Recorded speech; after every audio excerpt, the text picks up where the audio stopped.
Mais c'est un sujet, la laïcité, qui est un objet de discussion permanente dans nos rangs et dans la gauche et dans la vie politique française. J'en veux encore, il y a une actualité à ça, et ce sera peut-être, le propos d'Henri sera peut-être plus général pour commencer, mais on pourra en discuter, vous le savez encore dernièrement, que ce soit dans les manifestations de solidarité sur la Palestine, ça a fait débat, il faut continuer à avoir tranquillement ce débat entre nous, sur qu'est-ce que c'est la laïcité, comment, quel contenu nous lui mettons, et qu'est-ce que ça veut dire concrètement quand on est militant.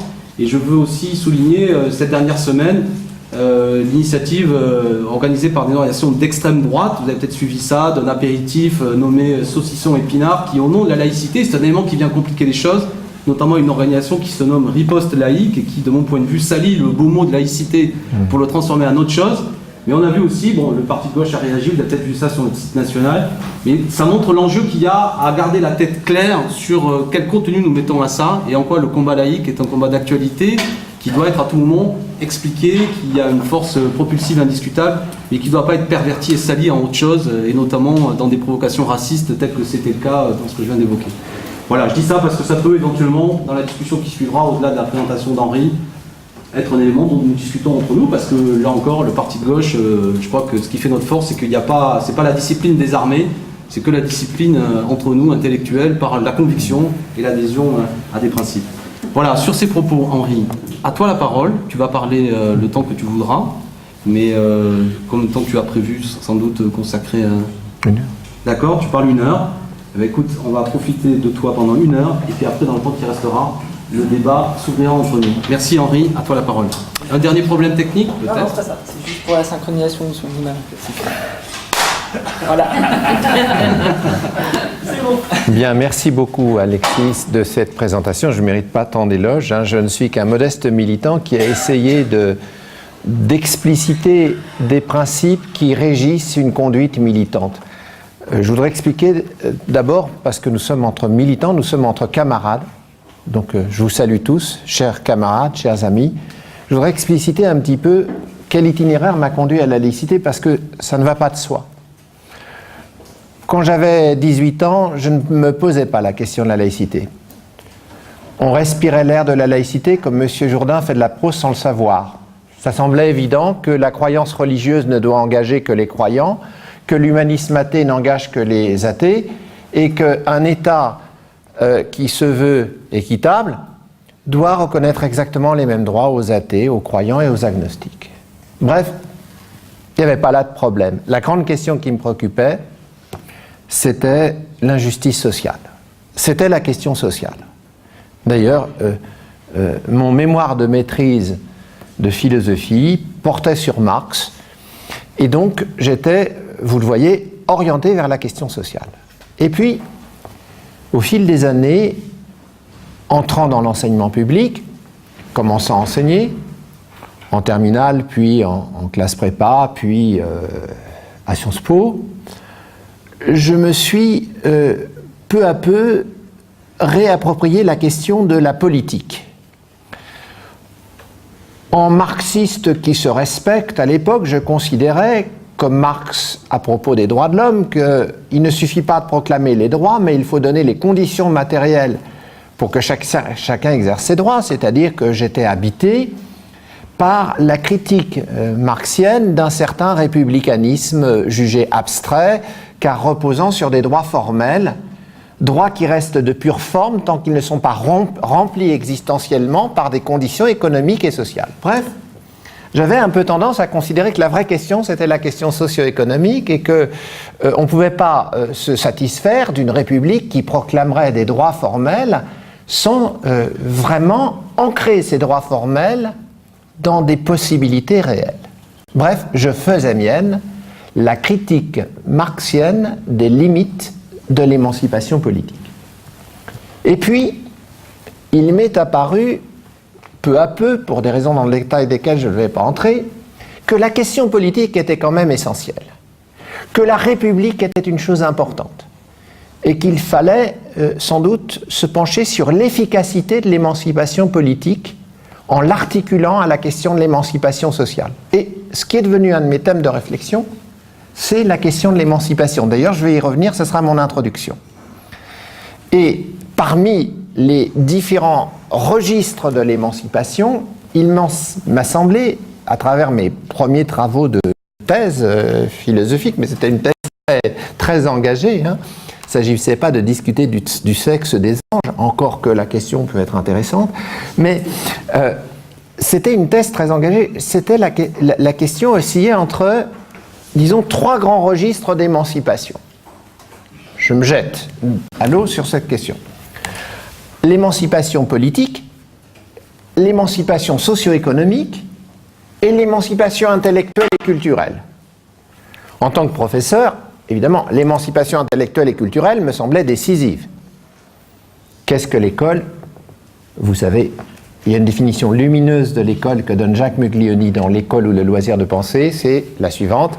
L'école, c'est le lieu où l'on apprend ce que l'on ignore pour pouvoir, le moment venu, se passer de maître. Admirable cette définition. Apprendre ce qu'on ignore pour pouvoir se passer de maître. La grandeur du maître d'école, la grandeur de l'instituteur, n'en déplaise à Nicolas Sarkozy, qui n'a pas de leçon à recevoir cet instituteur du prêtre, du pasteur local, c'est que lui, il fait en sorte qu'on puisse se passer de maître. Le jour où mes élèves en philosophie savent contredire un argument que j'ai développé, j'ai partie gagnée. Ils pensent par eux-mêmes, comme le disait Kant, sapere aude, ose te servir de ton propre entendement. Donc l'émancipation culturelle et intellectuelle, c'était la mission de l'école pour moi. Et j'ai rencontré la sociologie de Bourdieu. Et à ce moment-là, je me suis dit, mais bon, Bourdieu a raison, il y a des choses qui sont liées à la société et non pas à la nature.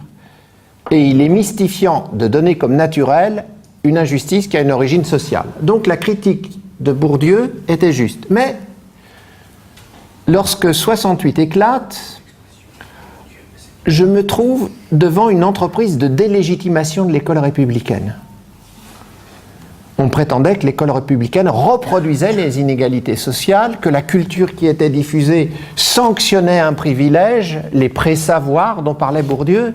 Et moi qui étais admirateur de Bourdieu, pour les raisons de tout jeune homme de gauche qui va du côté de ce qui met la charge de la responsabilité sur la société plutôt que sur la nature. On a tous tendance à dire « ne pensons pas sur le mode de la nature ce qui est pensable sur le mode de la société ».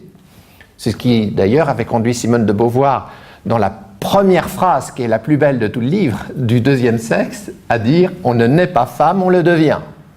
Autrement dit, l'égalité des sexes est une conquête et arrêtons d'attribuer à la nature je ne sais trop quelle infériorisation de la femme. Donc la critique de l'idéologie qui met sur le poids de la nature ce qui vient de la société était pour moi essentiel. Donc je trouvais Bourdieu démystificateur sur ce plan. Mais à un moment donné, cette démystification a dépassé une certaine limite. Elle est allée jusqu'à délégitimer la parole des instituteurs et des professeurs de l'école républicaine. Et là, je me suis dit, stop, il faut faire le point. Est-il vrai que moi, professeur, je sanctionne des inégalités sociales? C'est vrai que je ne parviens pas à remonter la pente de toutes les inégalités sociales, parce qu'il y a une hérédité. Lorsque l'enfant rentre chez lui, qui n'a pas de bibliothèque, de chambre pour travailler et de parents qui peuvent l'aider, il n'est pas dans la même situation que celui qui rentre, qui par osmose peut avoir une imprégnation culturelle. Donc, effectivement, je me posais la question. Quelles sont les limites de l'émancipation par l'école et par la République? Et donc, d'emblée, je crois, sans faire de reconstruction a posteriori, parce que c'est toujours trop facile, hein, quand on est en C, dans la ligne ABC, on projette C sur B et puis sur A et on dit en A je pensais ça et j'avais raison de penser ça. Donc je ne fais pas de reconstruction, mais je crois honnête de dire que la grande question qui m'a préoccupé dans ma réflexion et dans mes recherches, ça a été de savoir quel est le rapport entre l'émancipation sociale et économique, que depuis mes lectures de Marx je jugeais essentielle, et l'émancipation politique et juridique, que je considérais aussi comme essentielle. Donc, à partir de ce moment-là, j'ai commencé à me déprendre, à me séparer des camarades qui estimaient que la seule question était la question sociale. Et il m'a semblé que la question politique de la République, comme forme accomplie du vivre ensemble était une question essentielle. Mais évidemment, ce qui me semblait, en tant que républicain d'origine marxiste, important de penser dialectiquement, c'était le rapport entre l'émancipation sociale et économique et l'émancipation politique et juridique.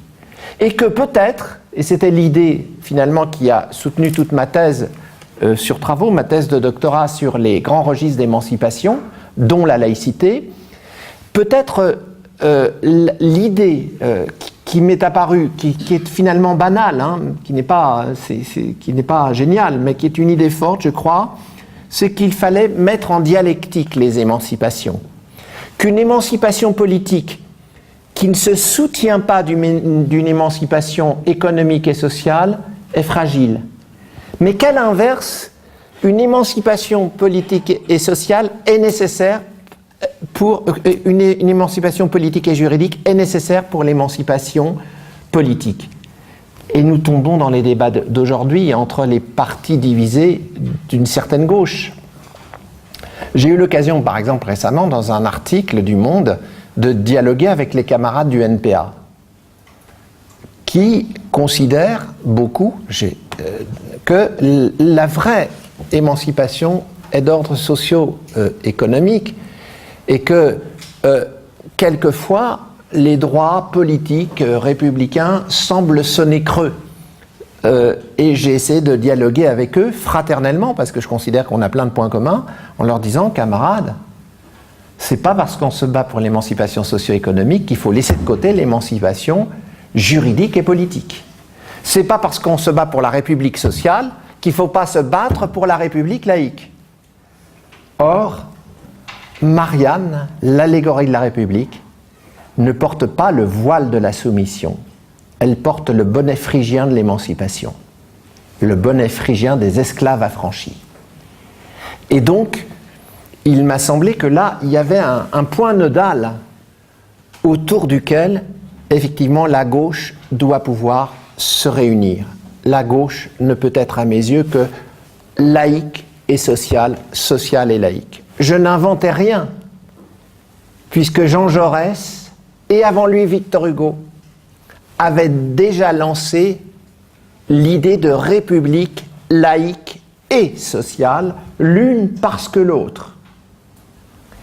Et donc je n'inventais rien. Il y avait dans la philosophie politique de Jean Jaurès cette anticipation du concept de république laïque et sociale. Et quand j'ai travaillé avec Jean-Luc dans le groupe PRS pour une république sociale, évidemment, j'ai été amené tout naturellement à reprendre ces idées, mais à les vivifier à partir de ma relecture de l'idéal laïque. Parce que, effectivement, quand j'ai voulu repenser le politique, comme je vous disais, à mon niveau modeste, la question de la laïcité a surgi. C'était l'époque où on voyait réapparaître les fanatismes politico-religieux, où un livre pouvait parler de la revanche de Dieu, et où effectivement on voyait réapparaître les fanatismes politico-religieux que l'on croyait d'un autre âge.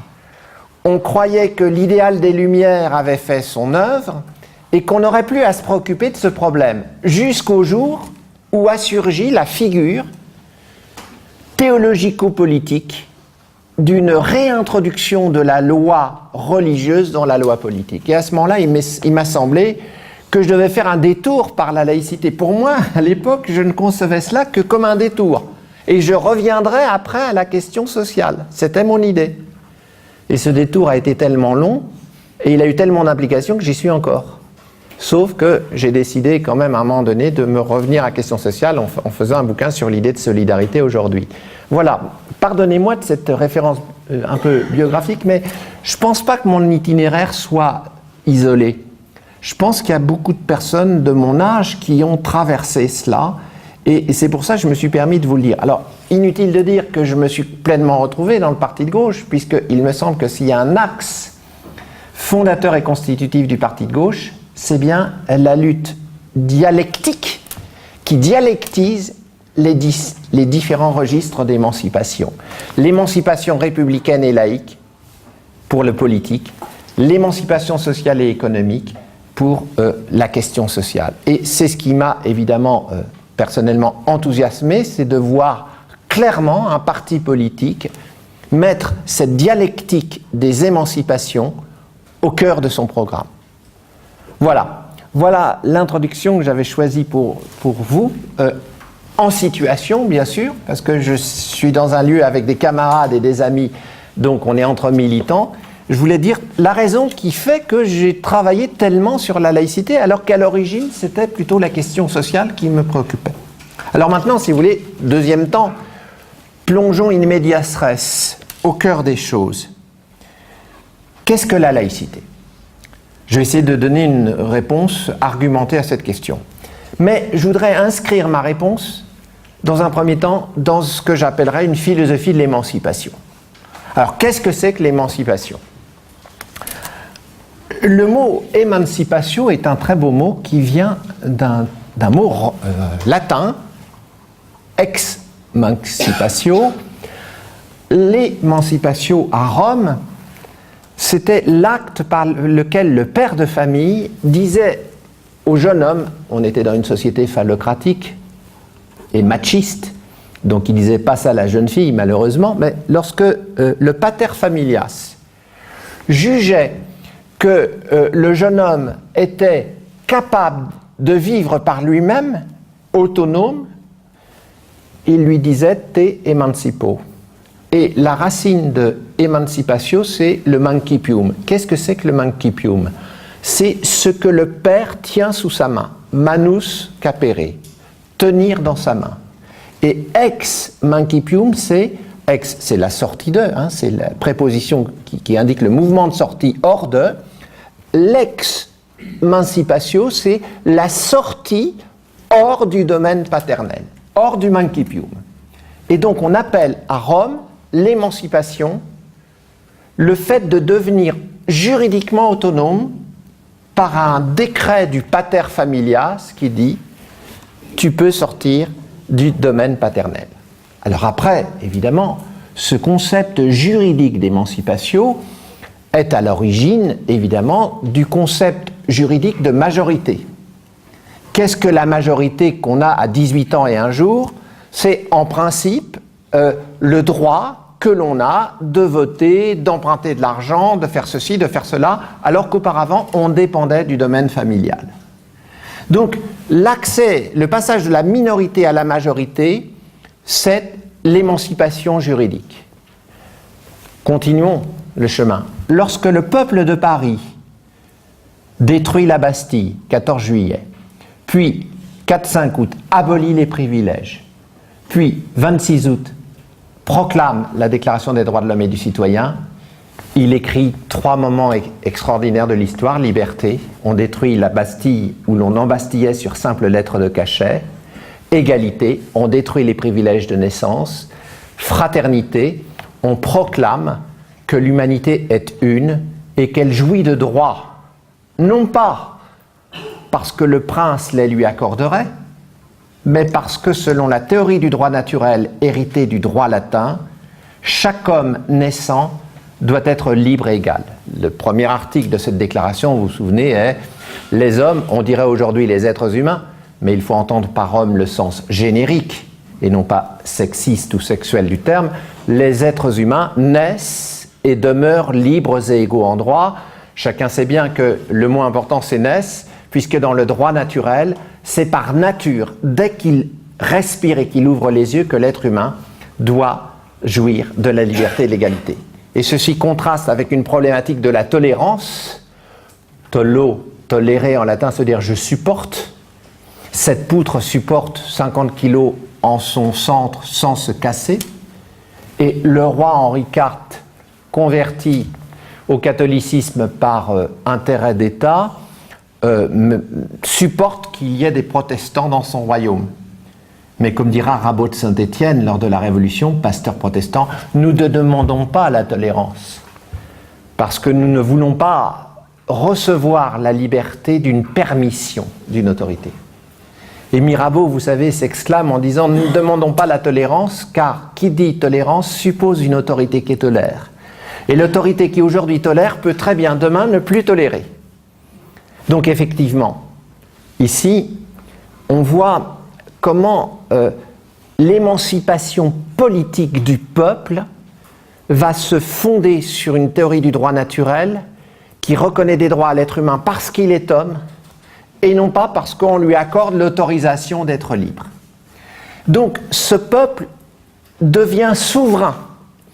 Qu'est-ce que la souveraineté?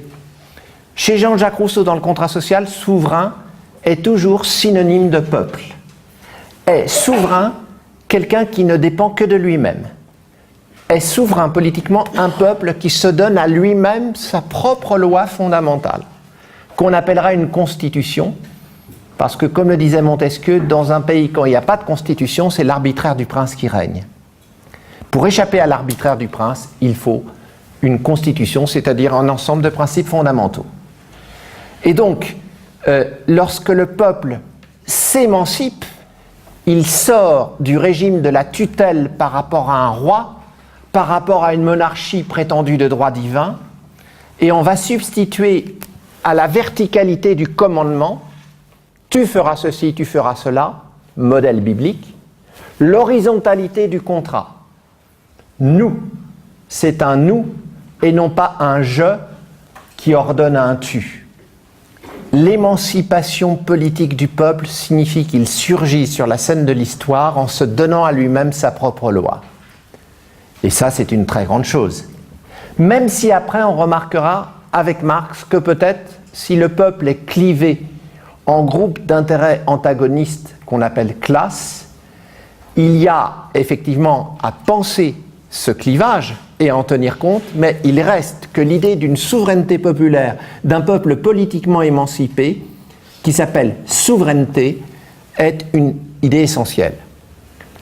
Mais Condorcet sait très bien qu'il ne suffit pas de faire une révolution politique en donnant le pouvoir au peuple. Et dans le premier mémoire sur l'instruction publique, il s'adresse aux révolutionnaires et leur dit « Votre travail n'est pas terminé. Il faut maintenant donner au peuple une instruction qui lui permette d'exercer lucidement son pouvoir. » Une instruction publique, il invente le concept d'instruction publique, ô combien malmené aujourd'hui.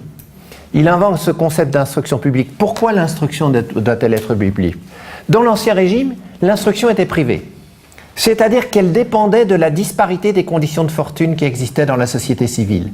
Un enfant accédait ou non à l'école, à l'instruction, selon que ses parents étaient riches ou cultivés. S'ils étaient riches, ils lui payaient un précepteur. S'ils étaient cultivés, ils l'instruisaient par osmose.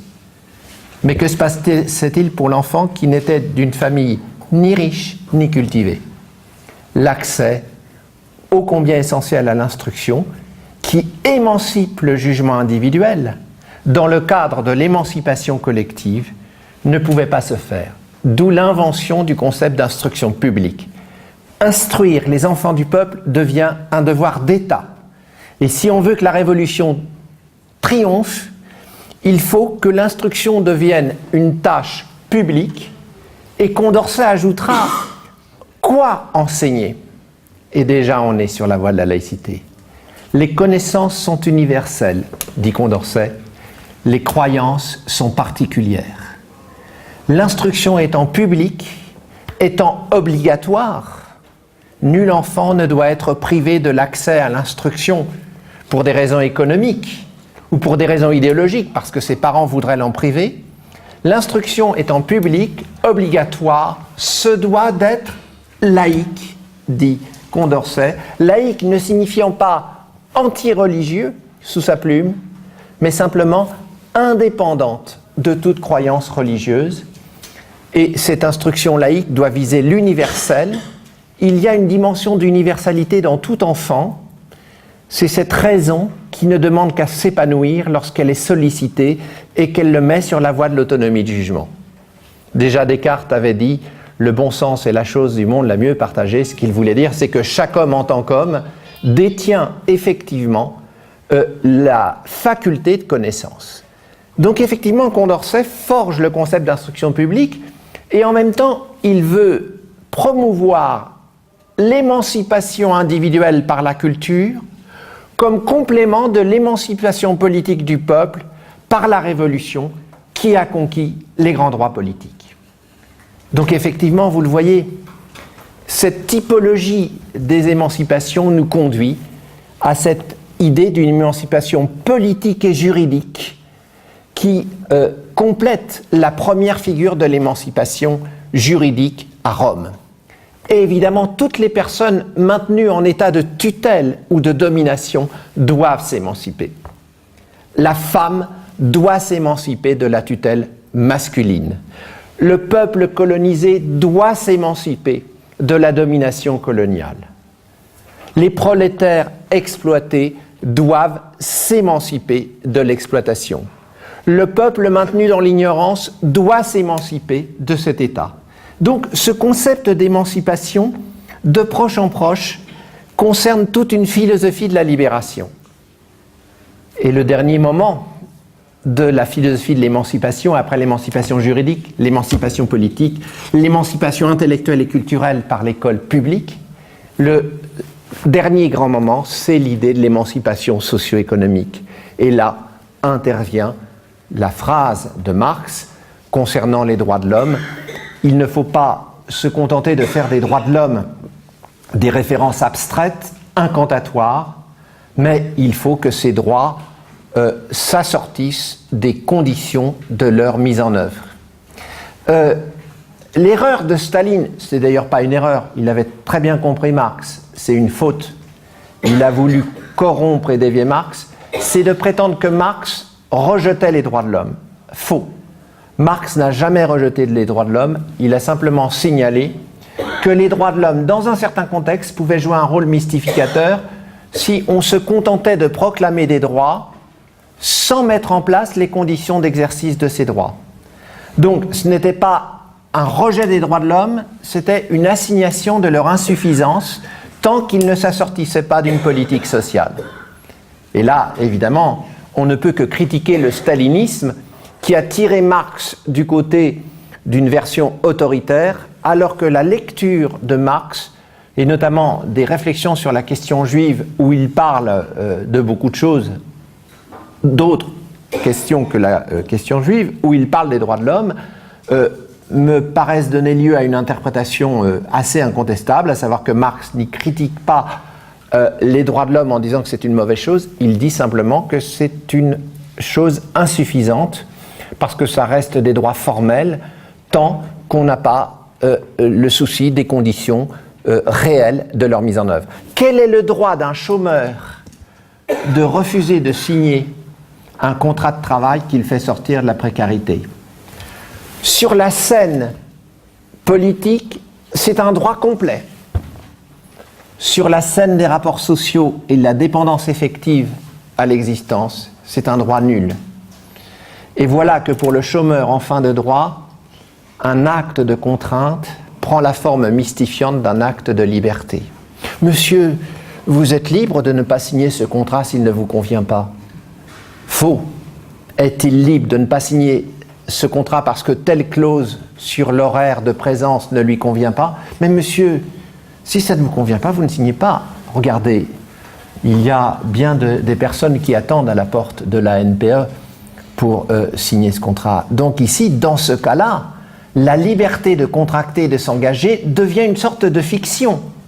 Et là, la critique de Marx a un sens. Mais la critique ne signifie pas qu'il ne faut pas de liberté de s'engager et de contracter. Elle signifie qu'il faut donner un sens à cette liberté de dire non ou de dire oui. Mais qu'il ait des circonstances qui, par leur pesanteur sociale, dessaisissent la liberté théorique dont on jouit de ce sens. Et l'on comprend pourquoi. Le dernier grand registre d'émancipation, c'est l'émancipation socio-économique.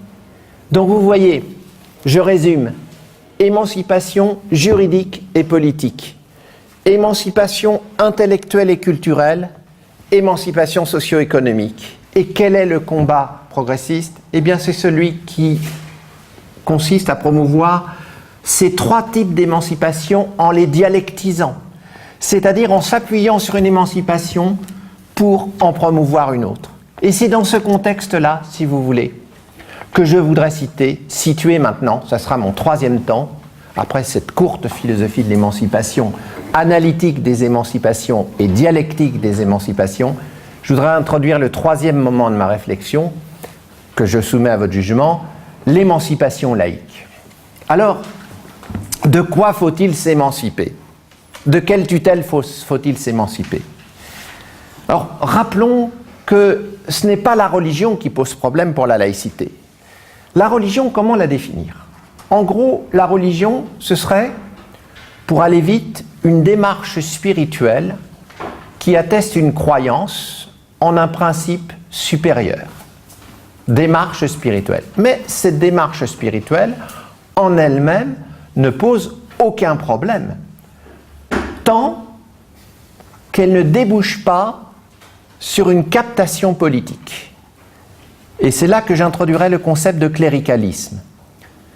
Lorsque le clergé se contente de jouer son rôle dans les limites de la communauté religieuse qui lui reconnaît librement ce rôle, il ne gêne personne. En ce sens, en tant que penseur de la laïcité, je ne serais pas anticlérical. Le clergé a tout à fait le droit d'administrer les choses du sacré pour la communauté de croyants qui lui reconnaît librement ce rôle. Sur ce plan-là, je ne serais pas anticlérical. La religion n'est alors qu'une démarche spirituelle qui n'engage que les croyants. Je dirais d'ailleurs que le b.a.-ba de la laïcité consiste à dire, tout simplement, la religion ne doit engager que les croyants.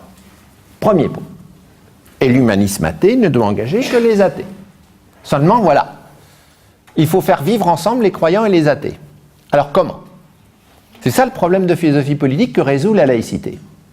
Mais dès qu'à partir d'une religion, on prétend dicter la loi commune à tous, alors là, ce n'est plus seulement de la religion. C'est ce que Spinoza appelait la confusion du théologique et du politique. Et c'est cette confusion qui est mortifère. Lorsque Constantin érige le christianisme en seule religion d'empire, la première chose qu'il commence par faire, c'est la destruction des temples païens.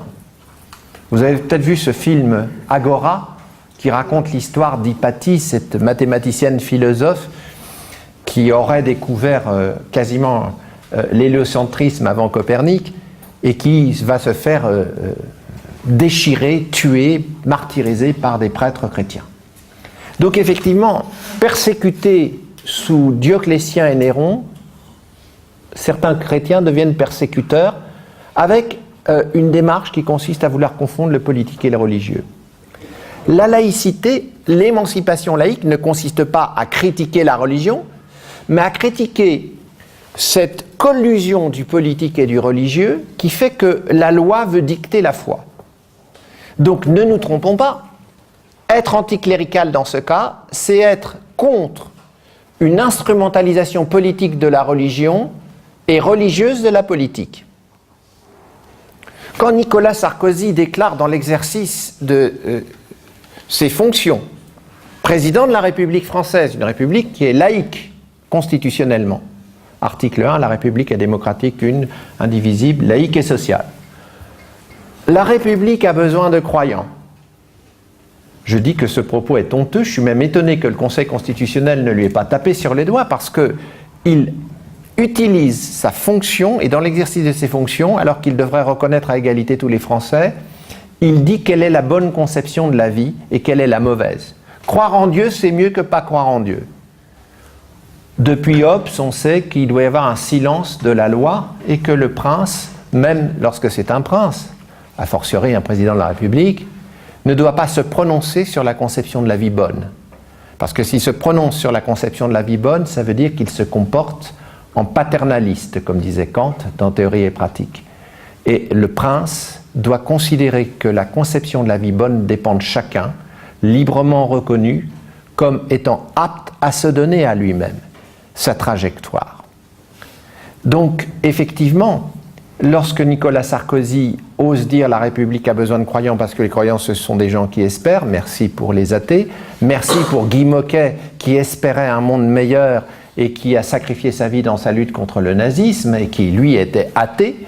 Donc effectivement, lorsque Nicolas Sarkozy dit cela, je trouve qu'il y a effectivement là défaut énorme de laïcité. Moi, professeur de l'école publique, si j'entre dans ma classe et que je commence par dire « la République a besoin de croyants », je vais évidemment choquer au moins la moitié de mes élèves.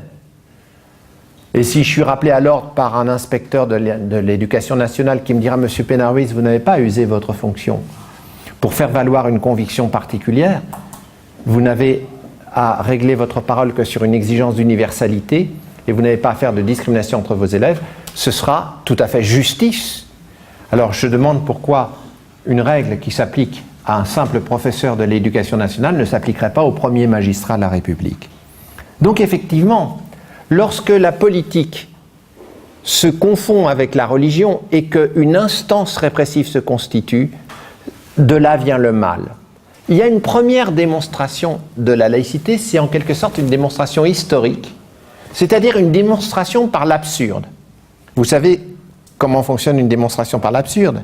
Elle consiste à montrer que le contraire de ce qu'on veut montrer est faux. C'est ça.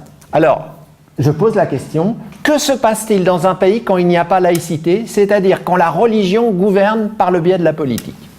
Réponse, l'histoire occidentale depuis le IIIe siècle après Jésus-Christ.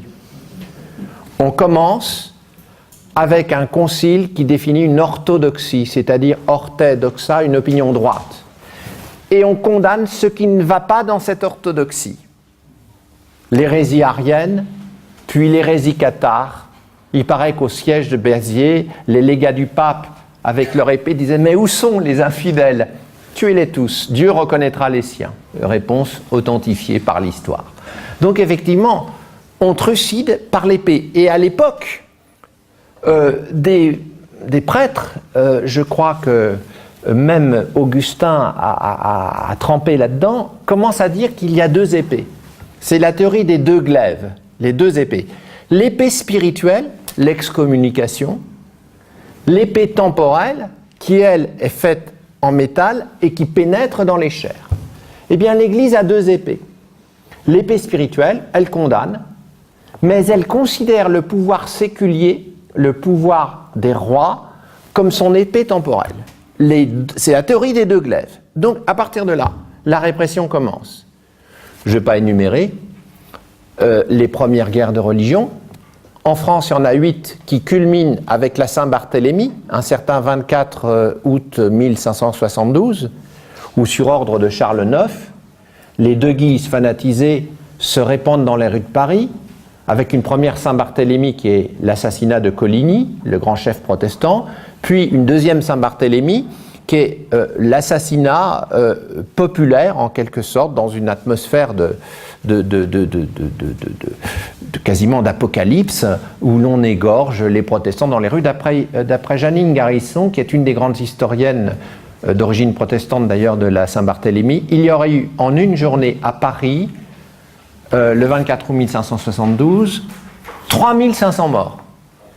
À peu près autant qu'un certain jour des Twin Towers, les 3500 morts dénombrés par les autorités new-yorkaises. Alors je dis ça, des gens comme Riposte Laïque vont me rentrer dedans en disant que je méconnais que l'islam serait la religion par essence mauvaise, à quoi je réponds que c'est faire effectivement preuve de beaucoup d'amnésie que d'oublier qu'il n'y a pas de différence de ce point de vue entre les religions, que le catholicisme, lorsqu'il a eu l'épée temporelle entre les mains, a été aussi épouvantable que l'islamisme politique que je distingue pour ma part de l'islam, de la même façon que je distingue le catholicisme du christianisme. Eh bien, il faut quand même rappeler que sans la lutte dans le sang et les larmes du mouvement d'émancipation laïque, le catholicisme n'en serait jamais arrivé à reconnaître, comme il le fait aujourd'hui, quelquefois du bout des lèvres, la liberté, l'égalité et l'idée que la puissance publique doit être indépendante de la religion. Ce que reconnaissait Vatican II, mais ce que reconnaît déjà beaucoup moins Benoît XVI. Et ce qu'avait commencé à ne plus reconnaître Jean-Paul II, puisque là, il y a quand même l'évolution d'une sorte de reflux de l'Église sur cette question. On ne va pas entrer dans ces détails-là, mais Que se passe-t-il dans l'histoire quand il n'y a pas indépendance du politique et du religieux? Faisons l'inventaire.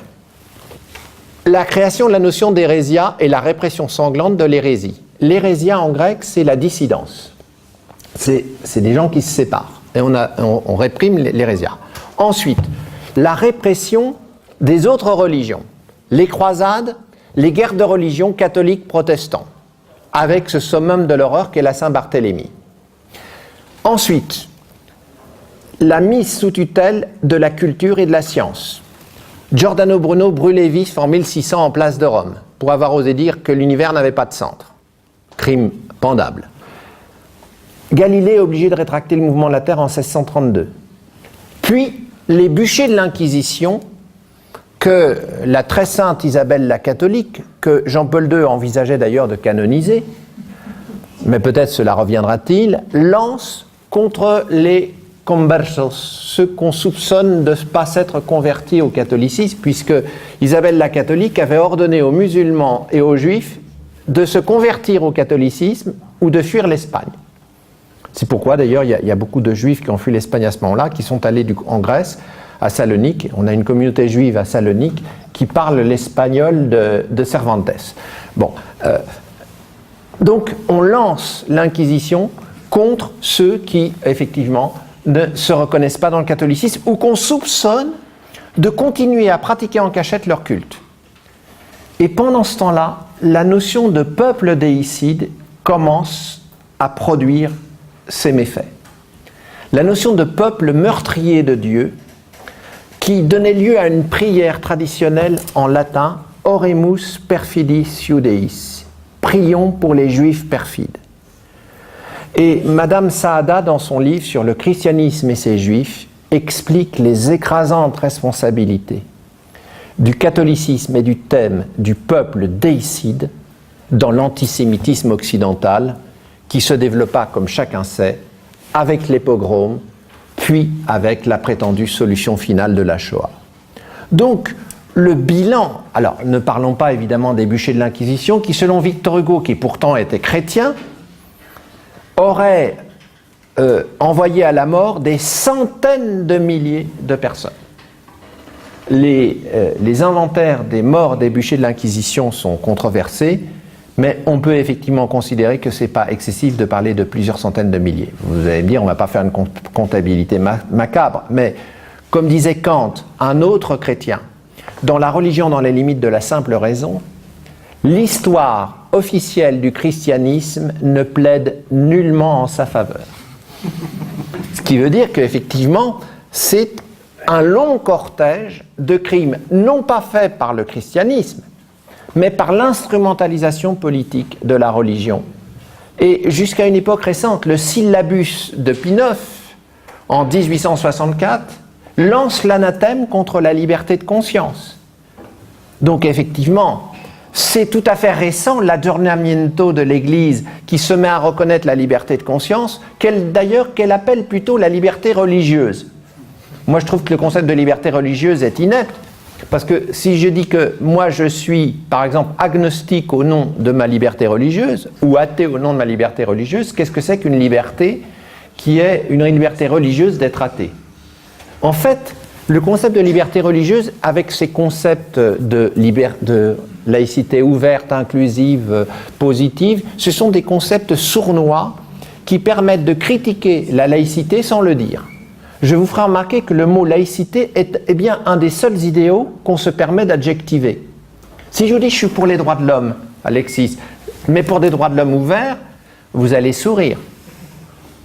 Mais pourtant, on ne sourit pas quand les gens disent je suis pour la laïcité, mais pour la laïcité ouverte. En fait, ma conviction est faite, j'allais dire ma religion, mais c'est ma conviction est faite. Les gens qui parlent de laïcité ouverte ou positive, ce sont des adversaires de la laïcité. Moi, je ne veux pas de laïcité ouverte ou fermée, je veux une laïcité sans adjectif.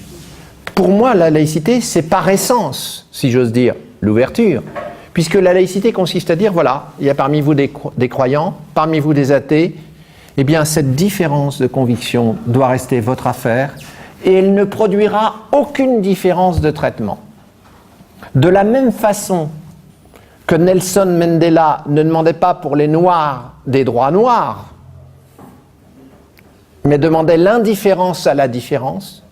De la même façon, les chrétiens et les athées, et les croyants et les athées ne demandent pas des droits différents pour la religion et pour les athées, mais des droits qui soient définis indépendamment de la différence de conviction. On s'achemine déjà vers la laïcité. Bon, je m'arrête sur l'histoire, c'était la première démonstration par l'absurde. Il ne faut donc pas qu'il y ait collusion du politique et du religieux.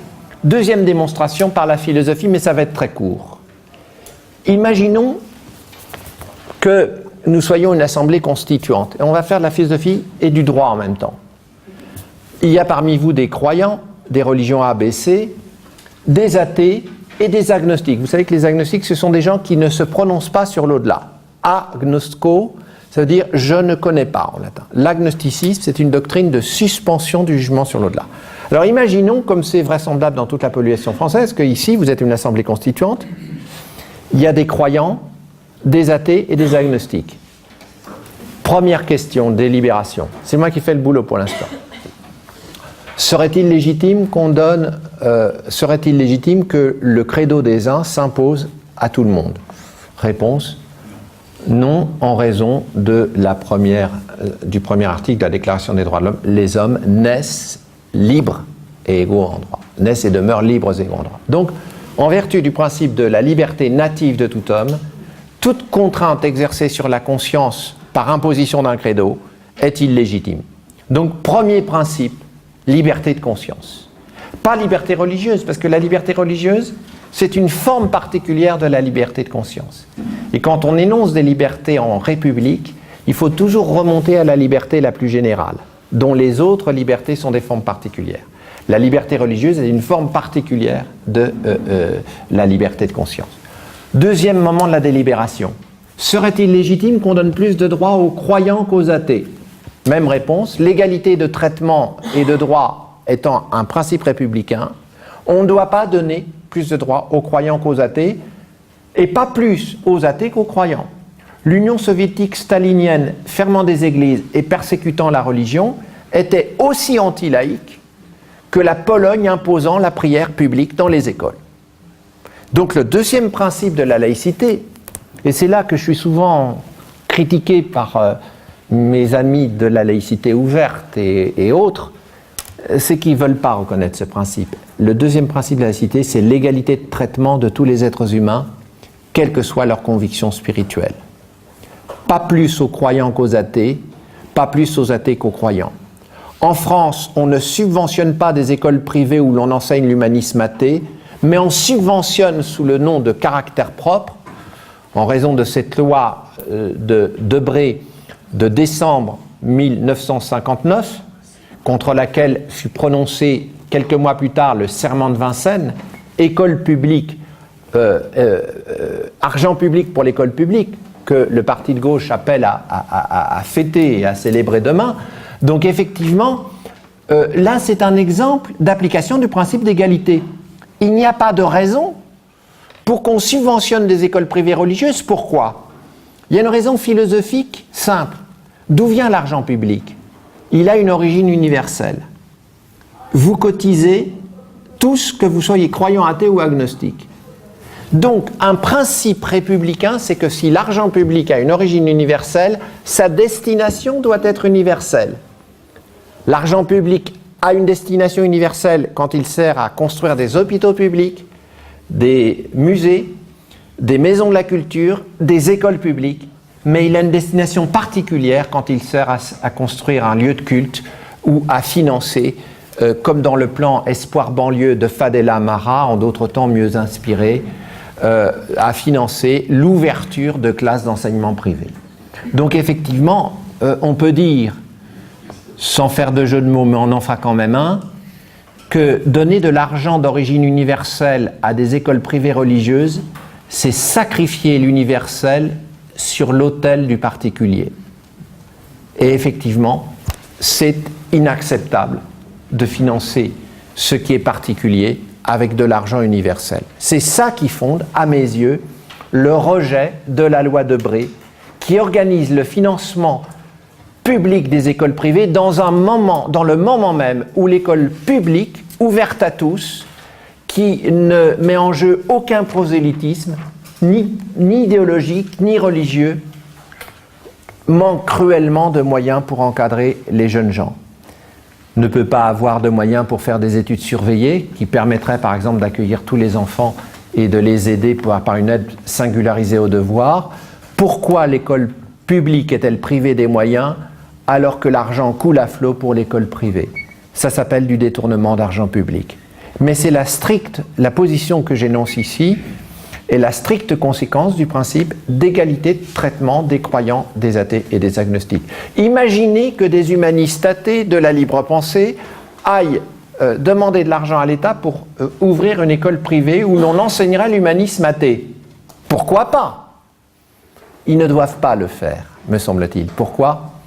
Parce qu'en tant que républicains, nous nous battons pour que ce qui est d'origine universelle garde sa destination universelle. Nous ne voulons pas communautariser l'argent public. Nous voulons maintenir un espace vivant qui soit un espace civique commun à nous tous. Et cet espace civique commun à nous tous, c'est l'espace des grands services publics. Quand un croyant entre dans un hôpital public, il a besoin de soins, si possible sans dépassement d'honoraires, afin que la qualité des soins ne soit pas proportionnée à la richesse du compte en banque. Et effectivement, ça c'est ce qui est d'intérêt général. Et Jean Jaurès, voyez-vous, la même année, l'année où il préparait avec Aristide Briand la loi de séparation de l'État et des Églises, 9 décembre 1905, qui a prévu la suppression du budget des cultes, qui était prévu par le Concordat napoléonien, eh bien, Jean Jaurès avait deux fers au feu. Il voulait supprimer le budget des cultes, mais déjà il pensait aux retraites ouvrières.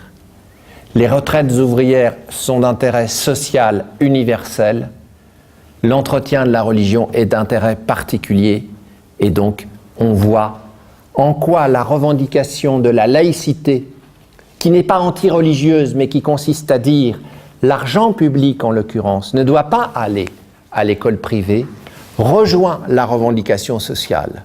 C'est le même Jaurès qui d'ailleurs parviendra à la première loi créatrice des retraites ouvrières le 5 avril 1910, donc 5 ans après la loi de séparation de 1905, le même Jaurès déclinait ainsi l'émancipation sociale après avoir décliné l'émancipation laïque. Et cela me paraît exemplaire. Nous pouvons, à partir de ce bref raisonnement à la fois philosophique et juridique, dire que le principe qui veut qu'on ne donne pas plus aux uns qu'aux autres débouche sur un troisième principe, qui est que la fonction de l'État et du pouvoir public, c'est l'intérêt général, ce qui est commun à tous. La qualité des soins, c'est l'intérêt commun des croyants, des athées et des agnostiques. L'entretien d'un lieu de culte, c'est l'intérêt particulier des seuls croyants. L'entretien d'un temple maçonnique ou d'une maison de la libre pensée, c'est l'intérêt particulier des seuls francs-maçons ou des seuls libres penseurs. Le choix est clair, en républicain, social et laïque, c'est le choix de l'universel, c'est le choix de l'intérêt général. Je vous propose une définition qui resserre en elle tout ce que j'ai essayé de penser devant vous en essayant de mettre à nu l'argumentaire laïque. J'appelle laïcité, mais il faut d'abord que je m'arrête parce que j'ai oublié quelque chose. Laïcité vient d'un mot grec, laos, qui est très beau parce qu'il y a 3 mots en grec pour dire le peuple. Il y a laos, démos et ethnos. Alors ethnos, ça désigne une population selon ses caractéristiques culturelles propres. Ça a donné ethnologie, ethnographie. Bon, c'est le premier terme, ethnos. Laos, ça désigne une population dans son unité. On parlait par exemple du Laos de la plaine d'Attique, c'est-à-dire des habitants des environs d'Athènes, pour désigner la population dans son unité. Donc il y a dans l'idée de Laos l'idée de l'indivisibilité d'une population, l'idée d'une unité. Et je trouve que cette résonance du principe d'unité de la population est très belle parce qu'elle rappelle que le fondement de la laïcité, du laïkos, c'est justement l'universel. Qu'est-ce qu'un simple laïc, L-A-I-C, Et il faut distinguer LAI-C et LAI-QUE. Parenthèse, quand j'ai publié un petit livre sur la laïcité, j'avais évidemment distingué l'enseignement laïque AIQE et les simples laïcs, c'est-à-dire ceux qui n'ont pas de fonction officielle dans l'Église. Mais malheur, alors que j'avais corrigé les épreuves, une secrétaire particulièrement zélée a cru bien faire de mettre un correcteur orthographique. Et je prends connaissance du bouquin le jour où je vais faire le service de presse, et tout avait été nivelé, c'est-à-dire que on avait retiré les QE, etc., considérant que je faisais une faute d'orthographe en mettant l'enseignement laïque LAIQE. Le correcteur orthographique, qui est bête, il est peut-être pas clérical, mais il est au moins bête. Le correcteur orthographique avait viré la distinction QE, I-C. Or, I-C, c'est très important. Ça veut dire, ça désigne, le simple laïc, dans l'époque médiévale, désignait le simple fidèle qui n'avait pas de fonction religieuse officielle. Et laïque a désigné non pas forcément le non religieux, mais celui qui ne joue aucun rôle officiel dans l'Église. Et on considère que tous les hommes sont indifférenciés en amont de la différenciation religieuse. Et je trouve ça très beau, parce que là, quand je vous regarde, il y a sans doute des croyants, des athées et des agnostiques parmi vous, mais quand je vous regarde, je ne vois pas des croyants, des athées et des agnostiques. Je vois des êtres humains avec des yeux vifs et qui réfléchissent en même temps que moi. Donc, ce qui m'apparaît de prime abord, en amont de la différenciation, c'est l'unité de l'humanité qui s'éprouve dans le partage du sens, du dialogue et de la raison. Donc, ce qui est premier, et c'est très important à rappeler en ces époques de dérive communautariste, ce qui est premier, c'est l'unité principielle de l'humanité. Et je crois que la laïcité, terme forgé sur laos, laikos, c'est le rappel de ce que les êtres humains sont des êtres humains avant d'être des croyants, des athées et des agnostiques. C'est un principe universaliste. Ayant fait cette petite parenthèse étymologique, je vous propose enfin ma définition.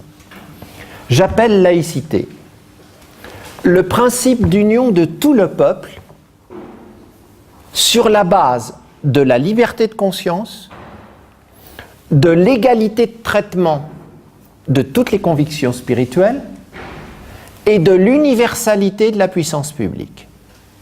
3 valeurs, liberté de conscience, égalité de traitement et universalité de la puissance publique.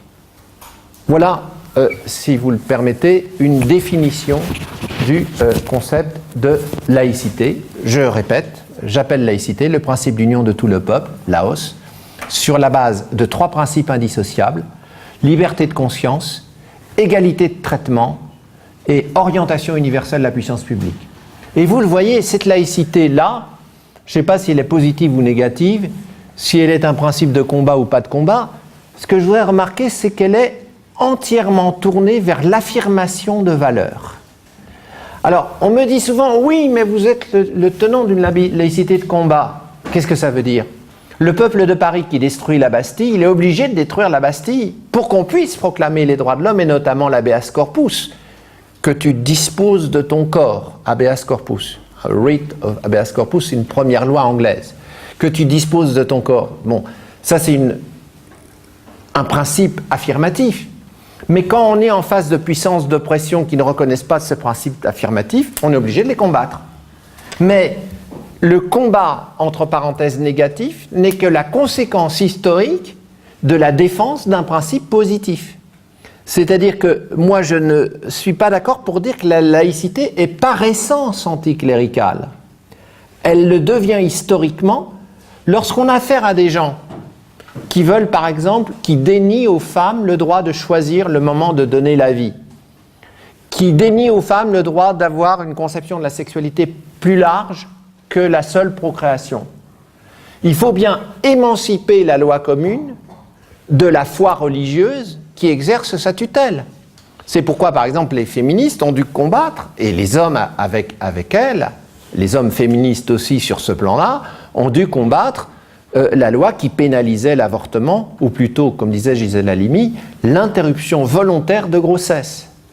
Et effectivement, pour rappeler, en parlant d'IVG, que la femme doit être maîtresse de cette liberté fondamentale qui consiste à donner la vie ou à ne pas la donner, et que donc ici, il n'y a plus à imposer une conception religieuse de la vie bonne, mais la libéralisation de l'avortement n'oblige pas les femmes qui considèrent que ce n'est pas bien à avorter. Donc effectivement, dans un pays laïque qui émancipe la loi commune de la foi religieuse, il y a de la place pour les croyants, pour les athées, pour les agnostiques. Alors que dans un pays non laïque qui assujettit la loi commune à la tutelle d'une foi religieuse plus ou moins intégriste, il n'y a pas de place pour ceux qui ne reconnaissent pas cette éthique-là. Ce qui veut dire que la laïcité est universaliste, n'en déplaise à Nicolas Sarkozy, alors que la collusion du politique et du religieux est particulariste, voire communautariste. Qu'une femme soit réduite à un fantôme, qu'elle ne découvre le monde que les yeux retranchés derrière un grillage de toile, voilà qui est irrespectueux de l'égalité des sexes, de la dignité de la femme et de la possibilité pour la femme d'avoir un droit au visage, c'est-à-dire un droit d'être un sujet et non pas un objet qui sera possédé par l'homme qui en aura l'exclusivité. Déréifier la femme, l'émanciper, c'est aussi, comme le montre l'orientation laïque de beaucoup de mouvements féministes, permettre de montrer la puissance émancipatrice de la laïcité. Et je crois que, vous voyez, cette laïcité, ce n'est pas une laïcité particulière, il n'y a pas 36 000 laïcités, comme le prétendent Bob Hérault, les partisans de la laïcité ouverte, etc., qui disent qu'il y a 30 laïcités en Europe. Non, en Europe, il y a ou des pays laïques, ou des pays à demi laïques, ou des pays concordataires, donc non laïques. Je pense qu'un pays qui collecte de l'impôt religieux n'est pas un pays laïque. Donc je ne peux pas dire que l'Allemagne soit un pays laïque. L'Espagne, qui est un pays hybride, puisque l'article 16 dit « Ninguna religión tendrá carácter estatal », aucune religion n'aura de caractère officiel étatique, mais que ce même article 16 prévoit pour l'Église catholique, dado su papel histórico, étant donné son rôle historique, une attention particulière de la puissance publique. Alors qu'est-ce que c'est ce pays ? Ben, c'est un pays où la situation est hybride. On a des éléments de laïcité et on a des éléments de privilège. Alors, il y a un nouveau problème qui a surgi, c'est ce que j'appellerais la compensation communautariste. C'est que lorsque la laïcité est associée dans l'esprit de beaucoup au capitalisme, à une démocratie formelle occidentale plus ou moins développée, elle risque d'être jetée comme on jette le bébé avec l'eau du bain.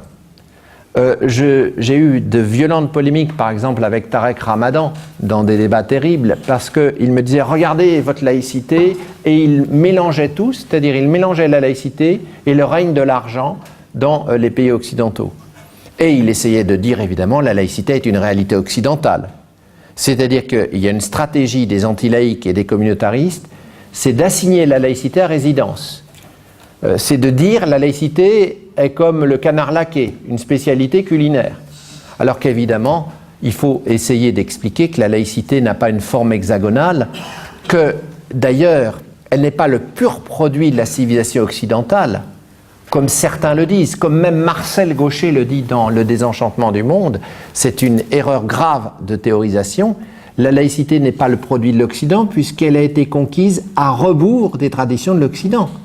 Quand on voit le sang et les larmes qu'il a fallu pour faire reconnaître la liberté de conscience, l'égalité de principe des citoyens, on ne peut pas dire que la laïcité a poussé sur le terreau de la civilisation occidentale comme les cactus poussent dans le désert. Je veux dire que c'est hallucinant, mais c'est une thèse qu'on a déjà, c'est Samuel Huntington dans The Clash of Civilizations, le choc des civilisations, sur laquelle les civilisations se hiérarchiseraient et se distingueraient entre elles en fonction de leur religion, et qu'il y en a certaines qui seraient plus favorables que d'autres à la liberté, etc. Alors qu'en réalité, en tant qu'universaliste, nous devons dire que ce qui est universel, ce n'est pas une culture particulière, c'est-à-dire une façon d'être particulière d'un peuple, c'est le processus de résistance aux traditions. Et c'est ce que dit Taslima Nasrin au Bangladesh, quand elle considère que the secularism, c'est-à-dire la traduction anglaise du mot laïcité, c'est universel. Je me souviens, j'étais avec elle, elle a éclaté de rire quand quelqu'un lui a demandé « Vous ne considérez pas que la laïcité est une réalité purement française ?» Elle a éclaté de rire, elle dit « Non, it's good for Bangladesh. » Et Kemal Atatürk considérait que c'était good pour la Turquie. Et Benito Juárez, un des premiers présidents du Mexique, considérait que la laïcité était une très bonne chose. Et d'ailleurs, il a reçu l'appui fervent de Victor Hugo, qui l'a appuyé dans sa lutte contre Maximilien, qui voulait créer un royaume catholique au Mexique. Donc vous voyez, ceux qui veulent nous intimider en nous disant que la laïcité est une réalité particulière, assignée à un champ culturel, historique, je veux dire qu'il faut leur répondre calmement que autant dire aussi que les droits de l'homme, c'est une réalité particulière. Et pourtant, quand un Chinois revendique la liberté de déplacement et l'habeas corpus, il est dans une civilisation marquée par Confucius plutôt que par Voltaire, mais il reste que la revendication de ce Chinois est universaliste. Et quand je demande l'habeas corpus, mais aussi l'habeas animum, que je dispose de ma propre conscience, ça c'est universel. Il faut arrêter de se laisser intimider par les gens qui veulent vous clouer au particulier. L'universel n'existe nulle part. L'universel, c'est le processus de dépassement des limites du particulier. Et je crois que nous devons nous souvenir de ça à propos de la laïcité. Alors vous voyez pourquoi l'émancipation laïque n'est pas toute l'émancipation, mais c'est quelque chose d'essentiel pour l'émancipation. Alors bien sûr, on dira, ces citoyens français de confession musulmane issus de l'immigration maghrébine produisent 3 fois plus de chômeurs que les autres parties de la population. Soit. Mais ce n'est pas une raison pour alléger l'exigence laïque. Parce qu'on prétendrait résoudre un problème par une solution qui ne lui est pas adéquate. S'il y a un problème social et économique de chômage, il faut lutter contre ce problème par des mesures socio-économiques. Et non pas en remettant en question le modèle républicain. Et c'est pourquoi, vous voyez, je pense qu'on peut marier l'exigence sociale de lutte pour la justice sociale. Par exemple, quand j'étais à la commission Stasi, moi je me suis battu pour le curriculum anonyme. Parce que c'est pas normal qu'un type, parce qu'il s'appelle Mohamed, n'obtienne pas l'entretien d'embauche, alors que lorsqu'il substitue Pierre, Jacques ou Paul à son prénom, tiens, il a l'entretien d'embauche. C'est pas normal que lorsqu'il mette une adresse à Aubervilliers ou à La Courneuve, il n'ait pas l'entretien d'embauche, alors que quand il met une adresse à Passy, il a un entretien d'embauche. Donc effectivement, luttons contre toutes les discriminations racistes ou xénophobes ou ethnicistes, mais ne remettons pas pour autant en question l'exigence républicaine. Il m'est arrivé de discuter avec des adversaires de la laïcité qui me disaient « Regarde ta laïcité, elle a été faite par Jules Ferry et Jules Ferry a fait l'expédition du Tonkin et c'était un affreux colonialiste. » Et après, qu'est-ce que ça démontre ? Peut-être que ça démontre que dans Jules Ferry, il y avait une personnalité éclatée entre plusieurs dimensions, qu'il était par certains côtés progressiste et par d'autres côtés pas progressiste. C'est vrai qu'il a partagé l'illusion paternaliste du colonialisme et qu'il a il est tombé sur l'affaire du Tonkin, sauf erreur de ma part, mais c'est pas ça qui fait de la laïcité une réalité colonialiste, comme le dit Tarek Ramadan. Un jour d'ailleurs, dans un débat avec Tarek Ramadan, je finis là-dessus, alors il fallait que je raconte quelles étaient les sources de la laïcité. J'ose citer Averroès. Averroès qui, dans le discours décisif, dit « Lorsqu'un verset du Coran heurte la raison, il faut l'interpréter au second degré, jusqu'à ce qu'il soit compatible avec la raison. » Donc, quand je lis un verset du Coran qui dit « Un témoignage d'homme vaut 2 témoignages de femme », moi, ça heurte ma raison. Parce que je pense, comme Aragon, que la femme est l'avenir de l'homme. Donc, je dis « J'interprète au second degré ». Et ça veut dire quoi ? Ça veut dire que ce n'est pas une parole de Dieu au second degré. C'est que c'est une parole d'hommes qui vivent dans une société patriarcale et qui attribuent leurs préjugés à leur Dieu. Donc je désacralise ce verset du Coran. Il m'interrompt en disant « Je ne vous permets pas de parler de ma culture ». Alors, j'étais suffoqué. J'ai dit « Mais attendez, votre culture, c'est pas votre culture, c'est notre culture. Et je vous fais cadeau de Spinoza et de Voltaire si vous voulez. » Parce que, bon, franchement, alors, vous voyez, le communautarisme, c'est l'enfermement dans la différence. c'est l'enfermement dans la différence. Alors, il faut combattre le communautarisme, parce que sous prétexte de droit culturel, expression très dangereuse, on risque de consacrer des tutelles communautaristes. J'ai signé une pétition d'Amnesty International il y a 3 ans qui demandait qu'une femme soit jugée par la Cour fédérale canadienne et non pas par un tribunal islamiste. Parce qu'on sait très bien quel était son sort si elle était jugée par un tribunal islamiste, la lapidation. Donc là, la loi commune de la République ne doit pas composer avec la loi particulière de la religion. Et contrairement à ce que disent beaucoup, ce n'est pas à la laïcité de s'adapter aux religions, c'est aux religions de s'adapter à la laïcité. Et c'est ça, je crois, qui est extrêmement important. Alors, aujourd'hui, nous savons qu'il y a, dans le contexte de l'ultralibéralisme qui réintroduit la formule que dénonçait Marx du supplément d'âme d'un monde sans âme, il y a un retour du statut compensatoire de la religion. Et c'est pourquoi nous devons nous battre à la fois sur le plan de la justice sociale et de la laïcité. Parce que Madame Thatcher nous a montré ce qu'on peut faire. C'est elle qui a brisé la dernière grève des mineurs britanniques. C'est elle qui a détruit les conquêtes de ce que je n'appellerais pas l'État-providence, mais de ce que j'appellerais l'État social de droit. Parce que les droits des travailleurs ne sont pas une manne providentielle. Ce sont des droits conquis de haute lutte. Même les mots, nous ne devons pas céder sur les mots. Je refuse le concept d'État-providence parce que je refuse de considérer que les allocations chômage sont une manne providentielle qui tombe sur le désert à un moment donné. Donc effectivement, lorsque Mme Thatcher casse l'État social de droit, que fait-elle ? Elle encourage les associations islamistes de quartier à prendre la place de l'État défaillant. Et voilà la formule d'une république désocialisée et cléricale qui va effectivement donner le supplément d'âme d'un monde sans âme à un État qui a abandonné ses responsabilités sociales. Nous sommes, au parti de gauche, aux antipodes. Pour nous, c'est une république sociale et laïque qui ne considère pas que la justice sociale soit une affaire de charité, qui considère que la religion peut être respectable comme démarche spirituelle, mais qu'elle n'a pas à jouer de rôle de compensation. La charité ne peut tenir lieu de justice sociale, et on voit que M. Sarkozy prend quand même pas mal le chemin de Mme Thatcher dans un modèle de l'ultralibéralisme qui se donne comme complément la réactivation de la dimension caritative des religions. Nous sommes, je crois, enfin du moins ma conviction en tant que militant du parti de gauche, c'est qu'il faut être aux antipodes de ce modèle. Nous sommes pour une république sociale et laïque. J'ai tenté de montrer devant vous pourquoi, par cette idée d'une dialectique des émancipations, rappeler ce qu'est cette très belle émancipation laïque et montrer comment elle entre en harmonie avec l'émancipation sociale.